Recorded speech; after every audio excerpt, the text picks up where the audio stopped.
on continue le thème, avance en pleine eau. Et puis, vous vous rappelez ce passage du livre d'Ézéchiel, cette vision, cette révélation que le Seigneur lui a donnée. Et la Bible nous dit qu'il y a là un ange qui indique à Ézéchiel de rentrer dans le torrent de Dieu. Et il entre dans ce torrent et il y a des étapes, il y a des paliers qui sont marqués aussi par cet avancement dans l'eau, dans le torrent de Dieu. La Bible nous dit qu'Ézéchiel va rentrer dans le torrent et puis au départ, je ne vous relis pas le texte, mais vous pourrez le relire chez vous, on l'a lu la première fois, il avait de l'eau jusqu'aux chevilles.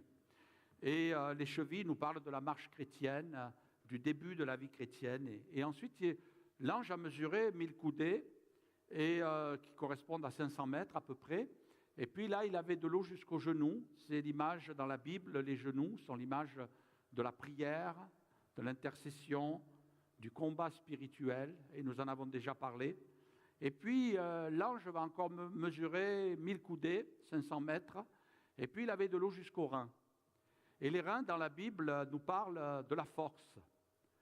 Les reins, dans la Bible, c'est le symbole de la force. Et j'ai médité pour vous sur ce qui est notre force, ce qui est la force de la vie chrétienne, ce qui est la force du peuple de Dieu, et quelque part des vérités qu'il ne fallait surtout pas négliger. Il y a des mouvements, malheureusement, et qui pourtant font partie de l'histoire de l'Église, font partie des pères de l'Église, font partie des hommes, des femmes de Dieu qui ont marqué leur génération et qui n'ont pas su veiller sur les points forts et ils ont disparu. De mouvements qu'ils étaient sont devenus des monuments. Et il n'y a plus la vie aujourd'hui, il y a encore des restes de ces mouvements, mais on les voit sclérosés, repliés sur eux-mêmes. Je ne vais pas citer de nom, mais sûrement que vous en connaissez. Pourquoi ? Parce qu'ils n'ont pas veillé à ce qu'était leur force, la force de ce que Dieu leur avait donné. Et puis, on en a parlé mardi, ce qui est notre force dans la vie chrétienne, c'est ces différentes étapes aussi par lesquelles nous sommes invités à passer, et puis que le Seigneur nous invite à passer. On avait parlé de l'enfantement, les reins. Dans la Bible, Dieu va dire à Abraham que les nations sont dans ses reins, par l'enfantement. Ce qui est notre force, c'est l'enfantement. Dieu nous appelle à être de ceux qui enfantent dans l'évangélisation. Et je bénis Dieu, et je suis convaincu que toute l'attention de Dieu est sur nous quand on a des projets en disant on veut évangéliser nos quartiers, on veut évangéliser nos familles, on veut évangéliser dans les maisons. Le Seigneur ne nous a pas donné des directives précises, mais quelque part, il nous a dit simplement, allez, faites de toutes les nations des disciples. Et si l'Église garde cette vision, si nous gardons cette vision sur le plan personnel en disant l'évangélisation, évangéliser, c'est important, alors la force de Dieu, la puissance de Dieu sera toujours avec nous. Ce qui est notre force aussi, c'est la parole de Dieu. On a vraiment à cœur d'avoir la vérité pour ceinture. Paul en parlera aux Éphésiens, parlant du soldat de Christ. Ayez la vérité pour ceinture, c'est la première des choses qu'il faut avoir en place dans notre vie. Notre force, la ceinture à nos reins, c'est la parole de Dieu. Je crois que ce qui est important, c'est que l'Église de Jésus soit une Église qui garde la parole. Parce que tu as gardé ma parole, je te garderai au jour de la tentation, dit le Seigneur. Et je crois que c'est quelque chose qui honore Dieu. Seigneur, je serre ta parole dans mon cœur. C'est très important. Et puis, la Bible dit que vos reins soient sains aussi. Et ça nous parle d'être prêts pour le retour de Jésus. Amen. Être prêt et savoir qu'il y a un moment, il faudra partir. Il faudra tout laisser. Et ça, c'est important de le vivre. Nos racines, elles ne sont pas sur cette terre. On n'a pas de racines, on a une ancre, nous, qui est au-delà du voile. Et notre ancre, elle est là-haut.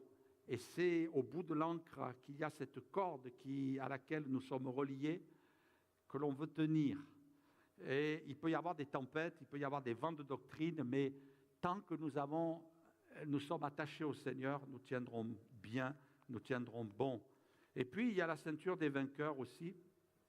Dans la Bible, on voit que les rois, les sacrificateurs avaient des ceintures, ça parle de l'autorité aussi. Et je crois que Dieu nous a donné une autorité. L'autorité de notre position en Christ, il a fait de nous un royaume et des sacrificateurs. Et les rois et les sacrificateurs avaient des ceintures. On a l'image de Jésus dans l'Apocalypse qui est révélé comme le souverain sacrificateur. Et là, il y avait cette ceinture d'or autour de ses reins. Et le Seigneur nous a donné autorité. On n'est pas des chrétiens à la manière de la guimauve, et tout raplapla, tout mou, des invertébrés, des mollusques. C'est pas ça un chrétien. Un chrétien, il est puissant, il est redoutable. Tu peux faire trembler les ténèbres par ta prière. Le diable a peur du chrétien qui prie parce qu'il y a une autorité. Et cette autorité, elle est en quoi? Elle est dans le nom de Jésus. Alléluia. Amen. Et ce matin, je voudrais partager avec vous pendant quelques minutes sur cette force, ce qui est notre force. Et on voit l'apôtre Paul aux Corinthiens qui va commencer à débattre, à développer la doctrine des dons spirituels. Et là, on est tous attentifs depuis le départ de Jésus qui a dit qu'il allait envoyer la puissance, le Saint-Esprit, le baptême du Saint-Esprit, les dons de l'Esprit, les miracles de l'Esprit. Et là, tout le monde a allumé les projecteurs parce qu'on veut la puissance de Dieu, on veut être revêtu du Saint-Esprit, c'est tellement important et puis c'est tellement puissant. On sait que quand le monde entier a commencé à être embrasé au début du siècle dernier, on parlait de ça, de ce réveil qu'il y a eu à Azusa aux États-Unis, quand la Pentecôte a commencé à se propager, non pas qu'elle n'existait pas avant, non pas qu'il n'y ait pas de baptême du Saint-Esprit avant, il y avait des dons spirituels, il y avait des miracles, il y en a toujours eu depuis Jésus. Mais là, au début du siècle dernier, il y a eu une effusion particulière, il y a eu un embrasement. Et à partir du début du siècle dernier, l'Église a connu une dynamique sans précédent. Les statisticiens ont été unanimes pour dire que l'Église s'est développée d'une manière exponentielle. Jamais l'Église n'a connu une croissance comme elle l'a connue durant ces derniers siècles. Et ce qui est impressionnant, c'est que plus nous allons dans le temps et plus l'Église de Christ, elle se développe par la puissance du Saint-Esprit. Et c'est une force, c'est une puissance. Et quand nous sommes rassemblés, on prie pour la Pentecôte, on prie pour les baptêmes du Saint-Esprit, on prie pour les dons spirituels, on prie pour les miracles, on prie pour une effusion du Saint-Esprit, et puis on a raison de le faire. Mais quand Paul va développer ces sujets, il va dire il y a une voie par excellence, et celle-là, il ne faut pas l'oublier malgré tout. C'est bien de prêcher sur l'effusion du Saint-Esprit, c'est bien d'avoir la foi dans la puissance du Saint-Esprit, mais la Bible parle aussi du fruit de l'Esprit. Et dans le fruit de l'Esprit, il est parlé de l'amour, la voie par excellence. Et Dieu nous invite à entrer dans cette voie par excellence. Et ce matin, je voudrais qu'on s'y arrête quelques instants parce que je crois que c'est la force de l'Église. Si l'Église, elle perd cette vie d'en haut, cette vie d'amour, alors c'est fini pour nous. On ne pourra pas subsister. Dans 1 Corinthiens, chapitre 12, verset 31, on pourrait lire ensemble, voilà ce que nous lisons.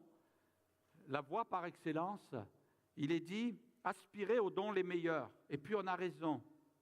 Mais Paul dira par le Saint-Esprit, bien sûr, je vais encore vous montrer une voie par excellence. Une voie par excellence. Quand je parlerai les langues des hommes et des anges, si je n'ai pas l'amour, je suis un airain qui résonne et une cymbale qui retentit. Et quand j'aurai le don de prophétie, la science de tous les mystères et toute la connaissance, quand j'aurai même toute la foi jusqu'à transporter les montagnes, si je n'ai pas l'amour, je ne suis rien. Si je n'ai pas l'amour, je ne suis rien. Est-ce que ça résonne dans votre cœur? J'ai les dons, j'ai la foi, je transporte les montagnes, mais la Bible dit que c'est la puissance de Dieu qui se manifeste. Mais si je n'ai pas l'amour, je ne suis... Répétez-le avec moi, je ne suis... Et quand je distribuerai tous mes biens pour la nourriture des pauvres, quand je livrerai même mon corps pour être brûlé, si je n'ai pas l'amour, cela ne me sert à rien. L'amour est patient, il est plein de bonté, l'amour n'est point envieux, l'amour ne se vante point, l'amour ne s'enfle point d'orgueil, il ne fait rien de malhonnête, il ne cherche point son intérêt, il ne s'irrite point, il ne soupçonne point le mal, il ne se réjouit point de l'injustice, mais il se réjouit de la vérité, il excuse tout, il croit tout, il espère tout, il supporte tout. L'amour ne périt jamais, les prophéties seront abolies, les langues cesseront, la connaissance sera abolie, car nous connaissons en partie et nous prophétisons en partie. Mais quand ce qui est parfait sera venu, ce qui est partiel sera aboli. Lorsque j'étais enfant, je parlais comme un enfant, je pensais comme un enfant, je raisonnais comme un enfant. Lorsque je suis devenu homme, j'ai mis de côté ce qui était de l'enfant. Aujourd'hui, nous voyons au moyen d'un miroir d'une manière obscure, mais alors nous verrons face à face. Aujourd'hui, je connais en partie, mais alors je connaîtrai comme j'ai été connu maintenant. Donc ces trois choses demeurent, la foi, l'espérance et l'amour. Mais la plus grande de toutes ces choses, c'est, dites-le, rechercher l'amour, aspirer au don spirituel, mais surtout à celui de prophétie. Amen. Tourne-toi vers ton voisin en disant, il y a encore du boulot chez toi à faire. Hein? Alléluia. Dans Galates, il est écrit, le fruit de l'esprit, c'est l'amour. La joie, la paix, la patience, la bonté, la bienveillance, la foi, la douceur, la maîtrise de soi. Notre force, au-delà de tout. Bien sûr, quand il est écrit dans les Corinthiens toutes sortes de vertus chrétiennes, toutes sortes de capacités spirituelles, baptême du Saint-Esprit, parler en langue, don de prophétie, des dimensions spirituelles, la science de tous les mystères, etc. Même quand il est parlé de tout ce que je suis capable de faire, de donner mon corps, de donner de la nourriture, toutes ces choses, ce sont de bonnes choses. Ce sont des qualités chrétiennes que le Seigneur désire trouver. Mais je crois que ce que l'apôtre Paul veut faire ressortir, c'est que quelquefois, on perd de vue les priorités. Et là, le Saint-Esprit met l'accent sur le fait qu'il y a toutes sortes de qualités spirituelles qui ne doivent pas éteindre l'amour. Et l'amour, ce n'est pas quelque chose qui vient dans notre vie comme un don. Il est dit rechercher l'amour. Ah, il y a du boulot, hein? Ah oui, rechercher l'amour. Mais finalement, je n'ai jamais entendu quelqu'un me dire, pasteur, je suis quelqu'un qui est en overdose d'amour. C'est plutôt l'inverse que j'ai entendu. Des gens dire, j'ai manqué d'amour, j'ai manqué de tendresse, j'ai manqué d'affection, j'ai manqué de signes d'attention, mais jamais quelqu'un est venu me voir en me disant, je souffre d'un abus d'amour, je souffre d'un abus de tendresse. Non, non, jamais, jamais. L'amour, c'est quelque chose qui fait partie intégrante de notre vie, nous en avons besoin, nous sommes le fruit de l'amour. Nous sommes nés parce que nos parents, en principe, se sont aimés. Ils se sont mariés. Je ne vais pas vous parler de la cigogne, ou que les garçons naissent dans les choux et les filles dans les roses. Non, vous m'avez compris. Toujours est-il que nous sommes le fruit de l'amour. Et toute notre vie, nous avons besoin de cet amour. Et quand on lit la Bible, on est baigné dans l'amour. Et quand le Seigneur nous dit d'avancer en plein eau aussi, ce qui fait la force de l'Église, ce qui fait la force du chrétien, c'est d'être dans ce climat d'amour. J'ose même dire que par moments, on a même besoin de connaître un baptême d'amour. Je ne sais pas ce que c'est qui vous a touché quand vous vous êtes approché de Dieu, mais je pense que beaucoup d'entre nous, on a été touchés par l'amour de Dieu. Dieu a tant aimé le monde. Et un monde, quand on le voit aujourd'hui, et encore on n'en voit pas beaucoup, nous, hein, mais Dieu voit tout, il voit le monde dans son intégralité. Hein. il voit tout ce qui se passe dans tous les lieux, dans tous les pays, même dans les endroits les plus ténébreux, Dieu voit ce qui se passe. Parce qu'il n'y a rien qui échappe au regard de Dieu. La Bible dit que les yeux de l'Éternel parcourent la terre. Dieu voit tout. Et souvent, nous, quand on assiste à une petite information, enfin, quand je dis petite, c'est par rapport à toutes ces informations qui pourraient être diffusées dans le monde. On est offusqué, on est choqué, on est même interpellé au plus profond de nous-mêmes. Mais Dieu voit tout. Et pourtant, la Bible dit qu'il a aimé le monde. Et il nous a aimés, et puis non seulement dans notre présent, mais dans toute notre existence. C'est-à-dire que Dieu a vu tout ce qu'on a commis comme péché depuis que nous sommes enfants. Dieu connaît tout. Il n'y a rien qui lui échappe. Et ceux de toutes les générations qui sont passées depuis la création de la terre, Dieu connaît chaque cœur, chaque situation. Et pourtant, la Bible nous dit que Dieu nous a aimés. Il a aimé le monde. Et il a envoyé Jésus. Il a envoyé Jésus. Jésus est venu, il est mort sur une croix. Et ça nous révèle encore l'état du monde dans lequel nous sommes. Dieu envoie un sauveur et les hommes le crucifient. Les hommes le mettent à mort. Jésus bénit, eux, ils le maudissent. Jésus les guérit, eux, ils sont en train de le crucifier. Et Dieu a aimé ce monde. Et Dieu aime toujours ce monde. Parce que Dieu est amour. Parce que rien ne peut altérer l'amour de Dieu. Rien ne peut stopper l'amour de Dieu. On sait quelquefois jusqu'où l'amour peut pousser quelqu'un. L'amour permet à un papa, une maman d'avoir une tendresse impressionnante pour son enfant, même s'il n'est pas tombé. Je me rappelle un jour, un papa me téléphone, il me dit, il y a mon fils là qui a sombré dans la drogue depuis des années, des années. Je crois que ça faisait plus de 15 ans de toxicomanie.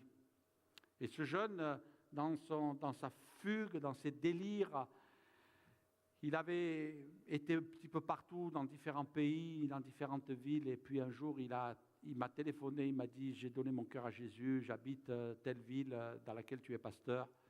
Et puis le papa, je l'ai contacté quand il a su que son fils était dans cette ville. Eh bien, il a pris sa voiture et il est allé le chercher tout de suite. Il l'a pris dans ses bras, il l'a ramené à la maison. Et il s'est occupé de lui. Ça, c'est l'amour d'un papa. Mais l'amour de Dieu est encore plus grand. Amen. Jamais personne n'est rejeté. Je crois que ce qui doit être notre force, c'est non seulement de savoir que Dieu nous a aimés, mais de savoir aussi que Dieu aime son Église. Il est marqué dans Éphésiens chapitre 5, verset 25, « Marie, que chacun aime sa femme, comme Christ a aimé l'Église et s'est livré lui-même pour elle. » Christ a aimé l'Église. Et quand il a été crucifié, il n'a pas été crucifié uniquement pour le monde, il a été crucifié pour l'Église. Il aime l'Église.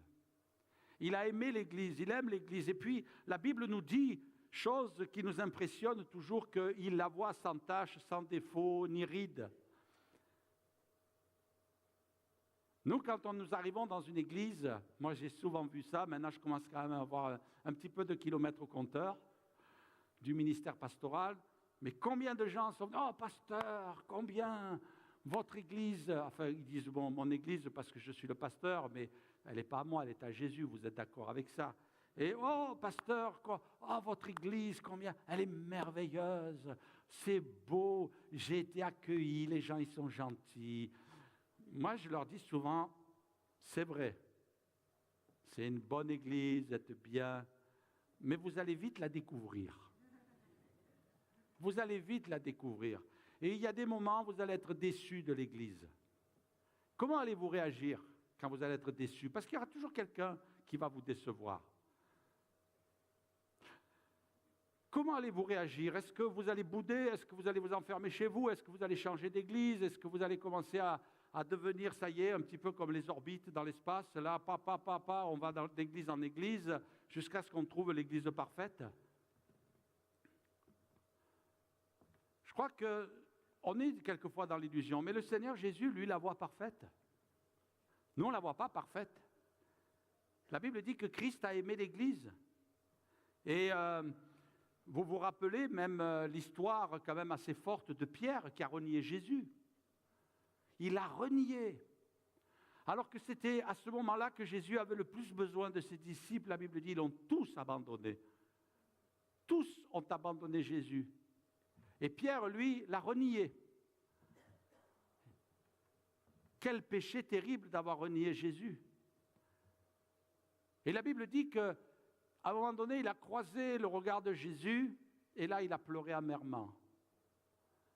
Et moi, je me suis arrêté sur le mot amèrement. Vous savez, quand on décortique les choses, on s'aperçoit que ce n'était pas trois larmes comme ça, là, un petit peu sentimentales. Non, non, le gars, il était vraiment écroulé dans la détresse.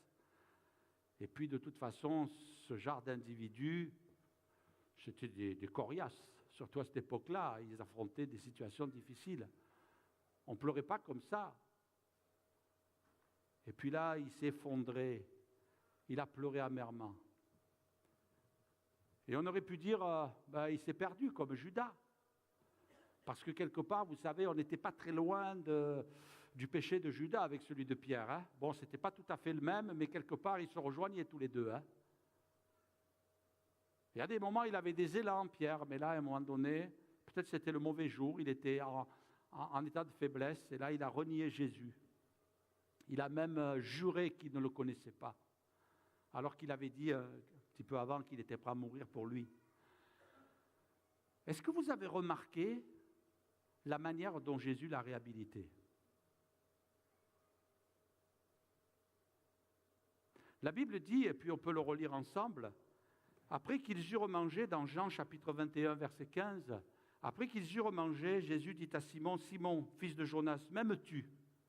Plus que ne m'aime ceci. » Il répondit, « Oui, Seigneur, tu sais que je t'aime. » Jésus lui dit, « Paie mes agneaux. » Il lui dit une seconde fois, « Simon, fils de Jonas, m'aimes-tu? » Pierre lui répondit, « Oui, Seigneur, tu sais que je t'aime. » Et Jésus lui dit, « Paie mes brebis. » Et il lui dit pour la troisième fois, « Simon, fils de Jonas, m'aimes-tu? » Pierre fut attristé de ce qu'il avait dit pour la troisième fois, « M'aimes-tu » Et il lui répondit, « Seigneur, tu sais toutes choses, tu sais que je t'aime. » Et Jésus lui dit, « Paie mes brebis. » Vous avez vu la manière dont le Seigneur l'a réhabilité?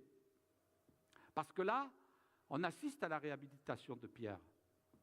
Il a renié 3 fois, Jésus lui pose 3 fois la question, « Est-ce que tu m'aimes ?» Parce que finalement, l'important, tu as pleuré sur tes péchés, tu as pleuré amèrement. Alors vous savez, il ne peut pas y avoir de réhabilitation tant qu'on ne pleure pas sur nos péchés. Hein. Moi, j'ai connu des gens, ils viennent vous annoncer qu'ils sont en train de vivre dans le péché, et puis à la fin de la discussion, c'est vous qui êtes coupable. Pas au nid, hein. Non, non, il n'y en a pas ici. Ici, ils pleurent amèrement, ici, il n'y a pas de souci. Mais j'ai rencontré des endroits où c'est vous qui avez tort.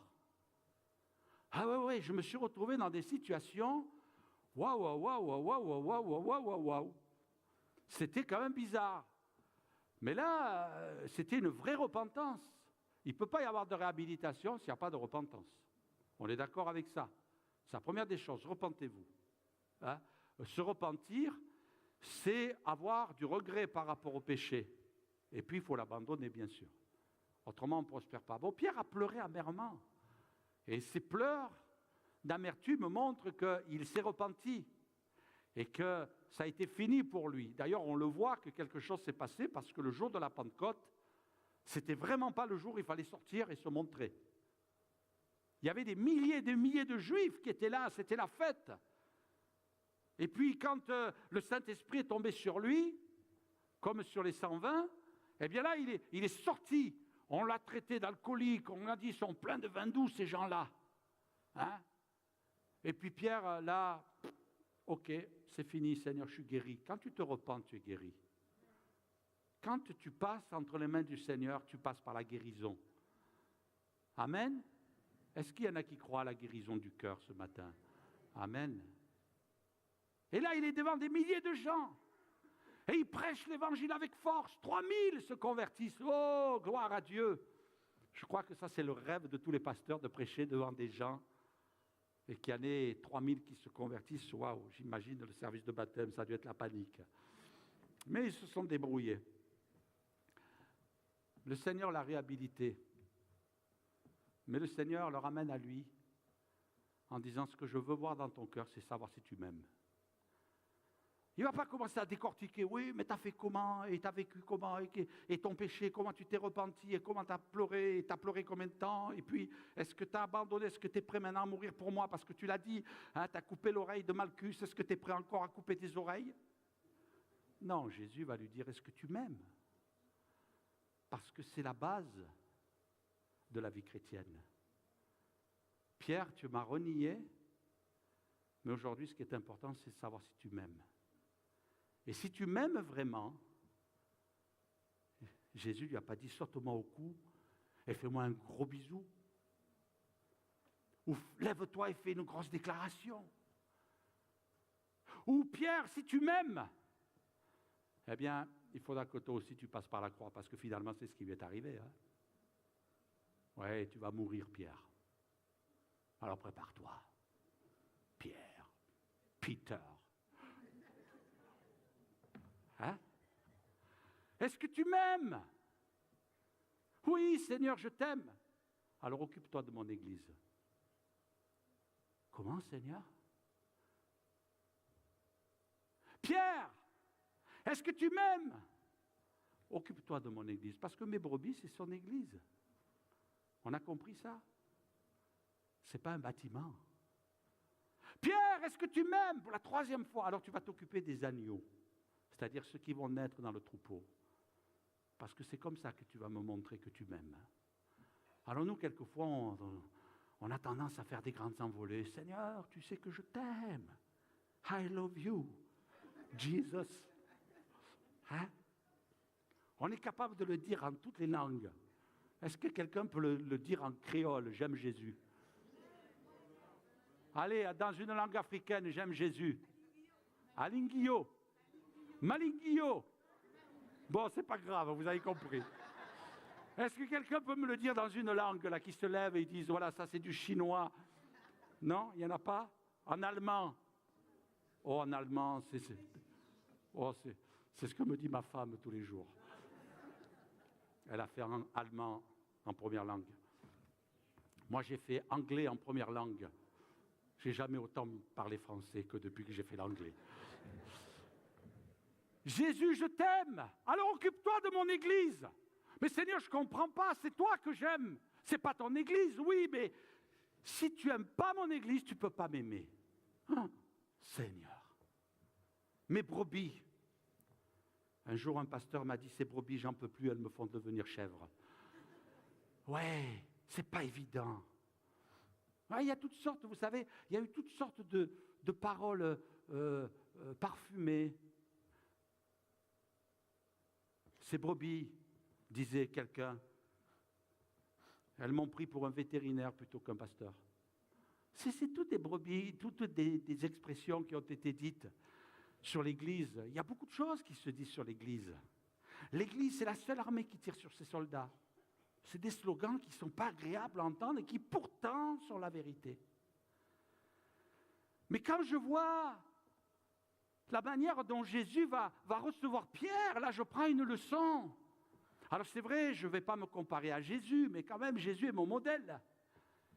Et quand je vois comment Jésus va recevoir Pierre, qu'il a renié, je me dis, mon gars, là, tu as intérêt de t'accrocher derrière tout ça. Et tu as intérêt d'être à la hauteur. Pendant des années, j'étais dans la culpabilité parce que je me suis converti au mois de janvier. Et au mois de mars, j'ai été baptisé. J'étais tout jeune, j'avais 16 ans. Fin juin, les vacances ont sonné. Ah, ça c'est super pour les étudiants, ils aiment ça. Les vacances, c'est super. Vous savez, je vais vous faire rêver un petit peu. Quand vous êtes Marseillais et qu'il y a les vacances, là, vous prenez votre mobilette et tous les jours, vous allez à la plage. Et tous les jours, vous faites dorer la pilule au soleil. D'accord? Et puis là, mes parents, au mois de juin, on dit, allez, on fait nos bagages, comme dans Pagnol, vous savez, la maison de ma mère. Hein, dans Pagnol, allez, on fait nos bagages. Et puis, on va, dans le midi, ça s'appelle le cabanon. Le cabanon. On va dans le cabanon. C'est la maison de campagne, c'est la petite maison. Elle ne paye pas de mine, mais vous tombez dans un endroit le plus beau de la terre, la Provence, avec les cigales. Il fait tellement chaud que vous ne pouvez pas sortir entre midi et 4 heures. Tous les magasins sont fermés. Il n'y a plus personne dans les rues. Et puis, à 4 heures là, de l'après-midi, tout se met à revivre. Vous sortez vos boules de pétanque. Bon, allez, on va arrêter là, dans les délires. Mes parents m'ont dit, allez, on s'en va. Et puis, toutes les vacances, juillet, août, plus d'église. Parce qu'il n'y a plus d'église. Vous êtes dans un cabanon, vous êtes perdu en Provence, il n'y a pas d'église là-bas. Vous cherchez des églises. Alors, c'est sûr, les premiers jours, vous lisez la Bible, après, vous commencez à plus lire la Bible. Vous êtes tellement jeune converti, vous êtes tellement fragile que ça ne marche pas. Et puis, au bout d'un moment, vous ne lisez plus la Bible, vous la lisez un jour sur 3, et puis vous ne la lisez plus du tout. Et puis, vous commencez à sortir avec les copains, et puis vous commencez à fumer, vous commencez à sortir en boîte, vous commencez à vous battre, à vous bagarrer, parce que ça va avec, hein, tout est lié. Hein. Et puis, des projets qui sont un petit peu bizarres. Et puis là, pendant 2 mois, ça a été la dégringolade. Pendant 2 mois, j'ai abandonné le Seigneur, mais alors vraiment de tout mon cœur. De tout mon cœur. Et puis là, quand vous remontez à la surface après, je vous passe les détails. Là, vous êtes malheureux, vous êtes triste, vous n'êtes pas bien. Et puis, vous sentez le Saint-Esprit qui vous dit, arrête, là, maintenant, il n'y a plus de contrôle, là, tu vas descendre très bas. Et puis, vous revenez à l'église. Vous revenez à l'église, et je me rappellerai toujours, vous êtes au premier rang, vous demandez, vous êtes triste, vous êtes meurtri au fond de vous-même, vous avez de la peine dans le cœur. Mais vous voyez des visages qui se retournent vers vous, qui vous disent, c'est bien. Le pasteur qui vous dit, tu as bien fait de revenir. Et puis là, vous recommencez. Vous avez l'impression que tout est bien huilé, que tout va bien marcher. Et puis quelques mois après, peut-être un an et demi après, 1 an exactement après, le Seigneur m'appelle au ministère. Seigneur, mais tu t'es pas trompé, pourquoi ça tombe sur moi là? Pourtant, il y a plein de gars, de filles à côté là, et appelle-les eux. Moi, je ne suis pas digne, Seigneur. Je t'ai abandonné, je t'ai renié. Et le Seigneur qui vous dit par des dons spirituels, je ne me suis pas trompé. C'est toi. Mais Seigneur, ce n'est pas possible, ce n'est pas moi. C'est pas moi. Et puis après, vous obéissez au Seigneur, et puis vous entrez dans le ministère. Moi, je vais vous dire une chose, pendant des années, j'étais dans la culpabilité parce que j'avais abandonné le Seigneur. Parce que j'étais retourné dans le péché, j'étais retourné dans la violence, j'étais retourné dans l'alcool, j'étais retourné dans les cigarettes, j'étais retourné avec les filles. Et là, je disais, mais non, Seigneur, c'est pas possible. C'est pas moi, tu t'es trompé. Et le Seigneur de confirmer, dire, oui, c'est toi. Et pourquoi, Seigneur, je suis passé par là? Ben, je vais t'expliquer. Un jour, le Seigneur me l'a expliqué. Et là, ça faisait 4 ans déjà que j'étais dans le ministère. Et le Seigneur m'a expliqué, il m'a dit, tu vas voir, je vais t'envoyer des brebis, elles aussi auront abandonné le Seigneur. Maintenant, c'est ce qui va faire la différence. C'est la manière dont tu vas les accueillir dans l'église. Tu vas les recevoir. Tu vas les écouter. Tu vas prier avec eux. Et tu vas les faire entrer dans ton église. Et tu vas t'occuper d'eux, tu vas les entourer de ton amour, de ton affection, et tu vas essayer d'être proche d'elles, le faire le maximum, parce que tu n'oublieras pas d'où je t'ai ramené. Ah, d'accord, Seigneur, j'ai compris. Je crois que la leçon que Pierre a vécue, c'était aussi pour vraiment s'occuper des brebis et des agneaux. Moi, je crois que le cœur de Pierre a changé ce jour-là. Peut-être tu es passé par des souffrances. Peut-être même qu'on t'a fait du mal. Et toutes ces choses-là te sont arrivées dans l'église et tu ne comprends pas pourquoi. Parce que toi, tu dis, oui, mais je ne comprends pas. Finalement, dans l'église, elle devrait être parfaite, l'église, elle devrait être bien, il devrait y avoir de l'amour, il devrait y avoir de la compassion, de la compréhension, et il ne devrait pas y avoir des histoires, il ne devrait pas y avoir des problèmes. Comment se fait-il? Et il y a des gens, leur vie spirituelle s'est arrêtée à cause de ça. Il y en a d'autres, ils ont surmonté parce qu'ils ont dit, il y a peut-être une leçon que le Seigneur veut me donner et je vais en tirer profit de cette leçon, même si elle a été douloureuse. Et je vais m'en servir pour bénir les autres. Moi, c'est ce que j'ai choisi de faire. J'ai dit, je veux bénir, je ne veux pas maudire. Je veux bénir. Et le Seigneur m'a mis dans des situations, quelquefois, qui étaient difficiles. Mais le Saint-Esprit a tellement appuyé fort dans mon cœur que j'étais obligé de plier. Ça vous est jamais arrivé de devoir plier quand le Saint-Esprit vous appuie dessus? Dire, tu plies, parce que si tu ne plies pas, tu vas casser. Parce que tout ce qui ne plie pas casse. Et il y a des gens, ils sont cassés dans leur vie chrétienne. Ils sont cassés parce qu'ils n'ont pas plié le genou devant Dieu. On vit dans un monde, et quelquefois on voudrait nous faire croire que ce que c'est que l'amour. J'ai bien aimé, laissez-moi vous afficher, ça va peut-être vous faire sourire. Une jeune fille est allée voir avec son papa et dit, papa, il faut que je te dise, je suis amoureuse. Avec Sébastien, nous nous sommes rencontrés sur Mythique. Puis nous sommes devenus amis sur Facebook. Et nous avons eu des discussions sur WhatsApp. Et il m'a fait sa déclaration sur Skype. Et la jeune fille, elle dira, et maintenant j'ai besoin de ta bénédiction. Et vous savez ce qu'a répondu le papa? Il a dit, ma chérie, voici mon conseil, mariez-vous sur Twitter, achetez vos enfants sur eBay, recevez-les sur Gmail, et après quelques années, si tu es fatigué de ton mari, mets-le en vente sur le Bon Coin. J'ai trouvé que c'était super. Hein? Pourquoi je vous dis ça? Pourquoi j'ai souligné, moi ça m'a bien fait rire, mais pourquoi ce matin j'ai voulu vous l'apporter?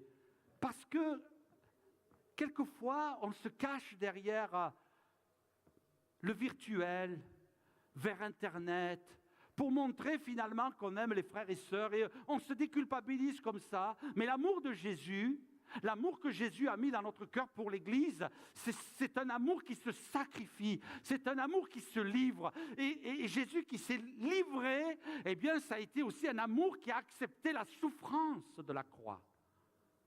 Jusqu'où tu es prêt à aller pour aimer l'Église dans laquelle Jésus t'a placé? Est-ce que tu es là avec de la critique, avec du jugement? Il y aura toujours quelqu'un à critiquer. Quelqu'un un jour a dit, fais attention quand tu pointes du doigt quelqu'un, parce qu'il y a 3 doigts qui se dirigent vers toi. Je trouvais que c'était intelligent, ce n'est pas de moi, parce que c'est trop intelligent. Mais c'est vrai qu'on est un petit peu comme cela. On a tendance à voir les défauts. Mais le Seigneur nous dit, tu dois aimer mes brebis. Et si dans mes brebis, il y a des agneaux, tu dois les aimer aussi, parce que les agneaux, ils sont maladroits. Les agneaux, ils viennent de naître. Et là, il y a de la maladresse. C'est peut-être un coup, il va dans le péché, un coup, il ne va pas dans le péché, un coup, il revient, il repart. Il faut que tu sois patient. Seigneur, on en a tellement besoin. Règle pour aimer, pour une église heureuse. Et ça fait partie de ma vision. Moi, je n'ai rien à faire avec une église, et ce n'est pas de vous que je parle d'une manière générale, mais rien à faire d'une église qui ressemble à une religion. Parce qu'il n'y a rien de plus terrible dans la Bible, mais même dans l'histoire de l'humanité. Un peuple qui a été chrétien, qui est devenu religieux. Les religieux, et c'est ce qui provoque des fois la réaction de certains, les religieux ont causé beaucoup de drames dans l'histoire de l'humanité. Et je vous passe les détails. Mais le peuple de Dieu, lui, se sacrifie. Le seul sang qui a coulé parmi le peuple de Dieu, c'est le sang de Jésus, ce n'est pas le sang des ennemis. Et Dieu nous invite à travailler à cela. Quelle image, comment on va donner l'image de notre Église? Une Église, pour être une Église heureuse, il faut passer du temps ensemble, il faut se pardonner rapidement. Il faut rire souvent, pas se moquer, mais se détendre, être heureux. Moi, je suis content, je vois des jeunes, ils sourient, ils sont heureux. Vous êtes heureux. Il faut qu'on soit heureux d'être ensemble. Il faut aussi se respecter, s'aimer. Quand on reçoit des gens, la Bible nous dit qu'il faut exercer l'hospitalité. Vous savez ce que ça veut dire, littéralement, hospitalité? Littéralement traduit du grec, c'est l'amour des étrangers. L'hospitalité, c'est aimer les étrangers. Ah oui. Mais la Bible me dit qu'il faut que je les aime. Bon là... Mais la Bible me dit, exerce l'hospitalité. Ah, hier, j'ai reçu une sœur. Elle est peut-être parmi nous ce matin, mais elle me dit, pasteur, je suis réfugié, je suis obligé de partir de mon pays parce que j'ai été persécuté. Et le Seigneur me dit, tu vois, cette brebis-là, peut-être elle ne paye pas de mine, mais moi je l'aime et je suis mort pour elle. Alors jusqu'où tu es prêt à aller pour elle? Et c'est ça qui doit faire la différence. Il faut qu'on apprenne à s'aimer davantage les uns les autres, être plus proches les uns des autres. Je vais juste terminer, il est midi, par une expérience. Juste si tu peux afficher l'image de la tempête dans le Limousin, juste cette image. Vous savez, en 99, le 27 décembre 1999, il y a eu une grande tempête qui a soufflé sur le pays. Je ne sais pas quel dommage vous avez subi, mais dans le Limousin, ça a été terrible. Il y a eu des morts. Et puis, on est resté quasiment 15 jours sans électricité, en plein hiver. Sans électricité, ce qui veut dire que vous n'avez plus de chauffage, vous n'avez plus d'eau. Moi, je pensais que l'eau, ça marchait très bien sans électricité. Ben oui, mais les pompes, elles ne marchent plus, il n'y a plus d'eau. Donc, ça veut dire que vous ne chauffez plus, vous ne buvez plus, vous ne pouvez plus vous laver. C'est terrible tout ça. Et puis, c'est pas grave, tout de suite, on a exercé la solidarité avec l'Église. Vite, essayer de téléphoner, mais ce n'était pas facile. Essayer de prendre contact avec les frères et sœurs et de dire, bon, est-ce qu'il y en a qui sont dans le besoin? Et puis, j'apprends qu'il y a une famille là qui est dans le besoin, plus de chauffage, il y a des enfants. Mais le mari, une horreur. Une horreur de mari. Je ne sais pas si ça existe sur la terre, mais là, j'en ai au moins croisé un dans ma vie. Aujourd'hui, sa vie, il n'aurait pas pu tomber plus bas. C'est un monsieur qui a fait des histoires dans toutes les églises où il est passé. Il a même quitté les assemblées de Dieu pour aller dans un autre mouvement. On m'a téléphoné pour me demander, on m'a dit, ce monsieur est dans ce mouvement-là, mais il est exclu du mouvement et il n'a plus le droit d'entrer dans aucune église de France qui appartient à ce mouvement. Vous imaginez un petit peu la sanction. Donc, quelque part, je me suis dit, bon, c'est pas moi qui roule à l'envers. Sur l'autoroute, il y a un problème. Mais là, la tempête a sévi. Et puis, il se retrouve dans le besoin. Moi, je m'occupe de mes brebis. Je ne m'occupe pas des loups. On est d'accord? Mais je vais m'occuper des brebis. Et puis là, vous allez vers les frères et sœurs, vers les personnes âgées. Bon, qu'est-ce qu'il vous manque? Oui, on n'a plus de chauffage. Allez, hop, on avait eu un déblocage d'argent qui nous avait été donné. On va t'acheter un chauffage à bois, comme ça tu peux te chauffer, tu peux chauffer tes enfants. Et puis on faisait circuler les chauffages à gaz, les chauffages à bois. Et puis à un moment donné, le Saint-Esprit vient et me dit, et cette famille-là? Seigneur, moi j'ai répondu, si toi tu veux t'en occuper, vas-y. Mais moi je ne m'en occupe pas. Avec tout le mal qu'il a fait, avec tout le désordre qu'il a causé, Seigneur, je ne veux surtout pas m'occuper de ce gars-là. Et puis vous continuez, vous êtes heureux, vous vous occupez des brebis. Et puis le Seigneur dit, il y a des versets dans la Bible. Il y a des versets dans la Bible. Par exemple, dans l'Exode, il est écrit, si tu rencontres le bœuf de ton ennemi ou son âne égaré, dans ta version à toi, il n'est pas dit tu l'égorges. Il est dit tu le lui ramèneras.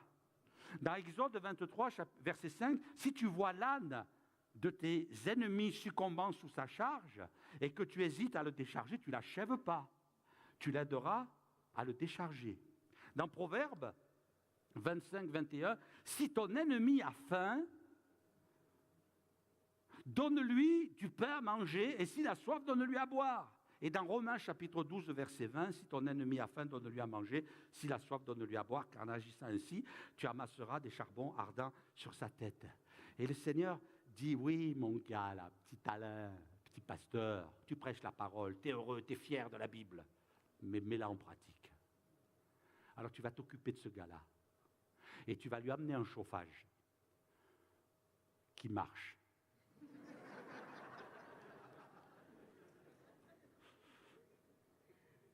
J'aurais voulu lui amener un chauffage qui fume, qui enfume sa maison. Mais le Seigneur m'a dit, tu vas le bénir, ce gars-là.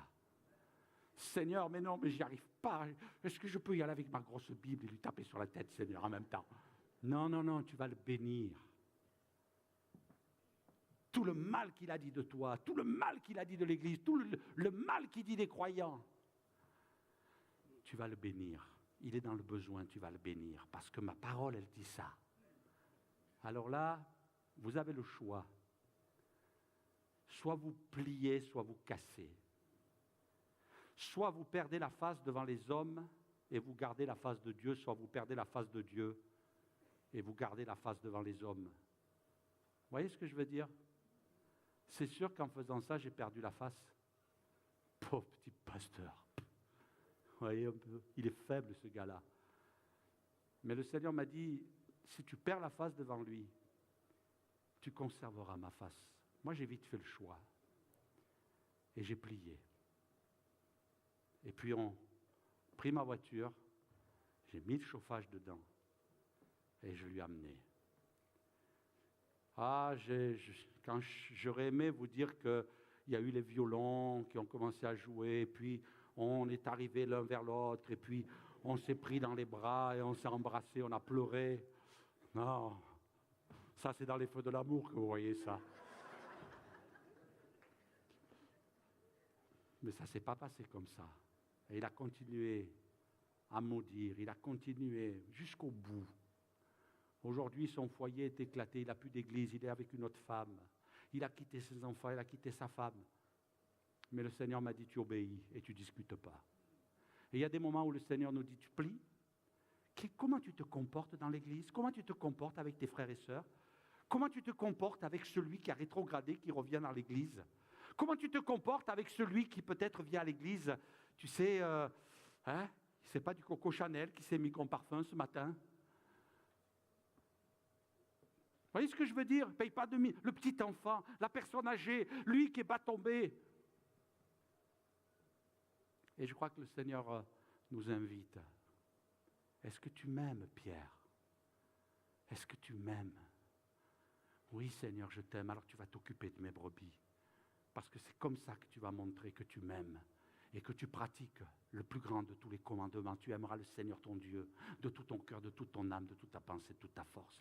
L'église d'aujourd'hui doit être une église qui doit aimer. L'église qui veut rester dans le vent de l'esprit, c'est une église qui doit aimer. Ce n'est pas une église qui est là en train de faire la comptabilité, qui est là en train de dire « Oh, ben là, aujourd'hui, on a plein d'âmes qui viennent. » Non, non, chaque âme est précieuse. Et puis, gloire à Dieu s'il y a des multitudes qui se tournent vers le Seigneur. Gloire à Dieu s'il y a des âmes qui découvrent Jésus. Gloire à Dieu s'il y a des miracles. Gloire à Dieu s'il y a des baptêmes de l'esprit, des dons spirituels. Mais Dieu me dit, ce qui est important, c'est que l'amour soit votre force. Que l'amour règne dans l'église. Et que toi, tu sois capable d'aimer, et d'aimer même tes ennemis. Alors, à combien plus forte raison, mes frères et sœurs, peut-être que tu as perdu la face de Dieu. Peut-être que tu as sombré dans la religiosité, que tu es fidèle, tu viens au culte, tu fais tout ce qu'il faut dans l'église. Mais ton cœur, il n'est pas ajusté. Pierre, si tu ne m'aimes pas, on arrête tout là. Ce n'est même pas la peine de continuer. Ce n'est pas la peine. Je veux bien te réhabiliter. Mais je veux t'entendre dire oui, Jésus, je t'aime. Et quand je dis Jésus, je t'aime, je veux aimer tout ce qui touche ta personne. Et l'Église, c'est ton corps. Et Seigneur, ça doit être notre force. Il faut savoir nous aimer. Aimer encore plus. Oh, peut-être ce matin, chacun d'entre nous, on réalise, et puis moi en premier, tous les progrès qu'on a à faire dans ce domaine-là. Tous les progrès. Mais Seigneur, je ne veux pas oublier l'essentiel. Amen, on va prier ensemble si vous voulez bien. Seigneur, merci pour ta bonté et ta fidélité. On veut avoir la ceinture de l'amour, Seigneur, qui entoure nos reins. L'amour pour ton peuple, l'amour pour ton Église. Seigneur, l'amour pour les âmes, l'amour pour les perdus, l'amour pour les étrangers. Seigneur, mon Dieu, je veux te prier de te glorifier. Seigneur, de nous aider. Seigneur, on ne veut pas devenir une Église qui a développé bien des richesses, bien des règles. Seigneur, mais on veut être une Église qui n'a pas abandonné son premier amour. Seigneur, c'est le reproche que tu as fait à cette Église. Tu as abandonné. Non pas perdu, non pas oublié, mais tu as abandonné. Seigneur, on ne veut pas abandonner. Seigneur, aide-nous. Seigneur, si vraiment il y a un titre que nous voudrions voir lumineux au-dessus de notre Église, c'est une Église qui s'aime. Une Église qui aime les âmes. Parce que l'Église, elle est à Jésus. Seigneur, mon Dieu, nous voulons te prier ce matin de nous bénir les uns et les autres. Te prier, Seigneur, de nous aider les uns et les autres. Seigneur, mon Dieu, qu'on ne perde pas de vue l'essentiel. Mais Seigneur, que l'amour puisse prendre place au-delà de toutes les richesses spirituelles, au-delà de tous les dons, au-delà de toute la foi qui pourrait déplacer les montagnes. Il y a l'amour que tu veux voir dans nos cœurs, Seigneur. Aide-nous, Seigneur, pour la gloire de ton nom. Amen.